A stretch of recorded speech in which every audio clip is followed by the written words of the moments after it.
Hello everyone, how are you all? Today we are going to learn about letter Q. First of all, we will recognize pictures. Quilt, queen, quell, quill, Q. Now it's story time. Q. Once a king was very ill. For many days he was lying on the bed having quilt.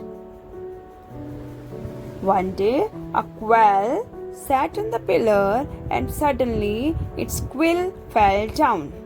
Queen was very sad.